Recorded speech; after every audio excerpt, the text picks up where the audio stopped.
Hi hello నమస్తే welcome to our channel. నేను మీ Charmi. Present కల్కి 2898 ఏడీకి సంబంధించి అది రిలీజ్ అయ్యి థర్స్డే అండ్ ఇవాళ ఒక అప్రాక్సిమేట్లీ ఒక 5 to 6 days అయింది అనుకోవచ్చు. అయితే ఈ 5 to 6 daysలలోనే 555 అంటే ఒక హ్యాట్రిక్ కొట్టిందని చెప్పొచ్చు. బికాజ్ ఆయన కంటిన్యూస్ మూవీస్ అన్నీ కూడా మంచి సక్సెస్ సంపాదిస్తున్నాయని చెప్పుకోవచ్చు. మెయిన్లీ సల్లార్ తర్వాత ఈ సినిమాకి సంబంధించి చాలా హోప్స్ అయితే పెట్టుకున్నారు. ఇంకో విషయం ఏంటి అంటే ఫస్ట్ డేనే 191 crores సంపాదించింది ఈ సినిమా. అయితే ఇప్పటి వరకు దీని కలెక్షన్ 555 కోట్లు అని చెప్తున్నారు. అయితే ఈ రికార్డ్ ఎట్లా అంటే అటు కేజీఎఫ్ది, సలార్ది మరియు త్రిబుల్ అండ్ అలాగే Baahubali part 1, part 2, Hanuman and Kantara ఇవన్నీ సినిమాస్ కలిపినా కూడా ఇంత మంచి బ్రేక్ అయితే రాలేదని చెప్పొచ్చు. మంచి రికార్డ్ అయితే సంపాదించిందని చెప్తున్నారు. ఎందుకంటే మూవీకి సంబంధించి అసలు ఇండియన్ మైథాలజీ హిస్టరీలో కూడా ఎంతోమంది గొప్ప వీరులు ఉన్నారు, ఎంతోమంది లైవ్ సేవర్స్ ఎంతోమంది ఉన్నారు అని చెప్పేసి అయితే క్లియర్గా చెప్పడం జరిగింది.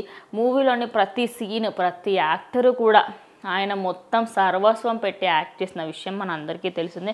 సో మీరు ఇక్కడ చూడవచ్చు, బ్రహ్మాస్త్ర కేజీఎఫ్ రికార్డులను దాటేసింది. ఆల్మోస్ట్ అది 2.25 crores ఇంకా ఎక్కువనే సంపాదించింది అని చెప్పొచ్చు. ఇక నార్త్ అమెరికాలో మొదటి వీకెండ్లోనే $11 million సంపాదించింది అనేది వార్తలు వినిపిస్తున్నాయి.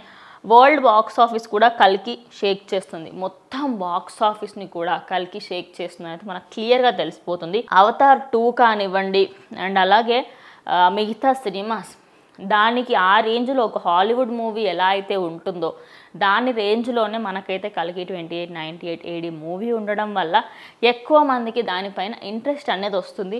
మెయిన్లీ ఇక్కడ చూసుకుంటే పుష్ప పార్ట్ 1కి ఎంతైతే వచ్చిందో దాని రికార్డ్స్ కూడా బ్రేక్ చేసింది. త్రిబుల్ రికార్డ్స్ బ్రేక్ చేసింది. జర్మనీలో కల్కి హవా ఇప్పటికీ ఇంకా కొనసాగుతూనే ఉంది. అక్కడ 2.25 కోట్లు కొల్లగొట్టింది అని చెప్పొచ్చు. అంటే యావత్ ప్రపంచం మొత్తం ఈ సినిమా కోసం ది మోస్ట్ అవైటెడ్ మూవీ అని చెప్పొచ్చు.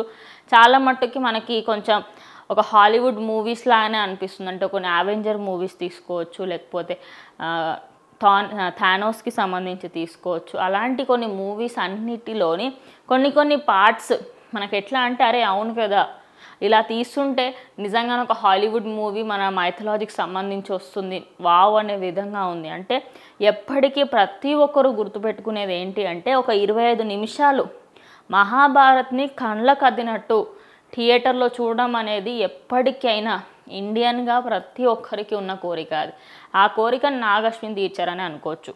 సో మీరేమనుకుంటున్నారు? 555 కోట్లు కొల్లగొట్టిన ఈ మూవీకి సంబంధించి మీ అభిప్రాయం ఏంటనేది కామెంట్ చేయండి. ఇది ఇవాళ వీడియో. ఇంకో వీడియోతో మళ్ళీ కలుస్తాం.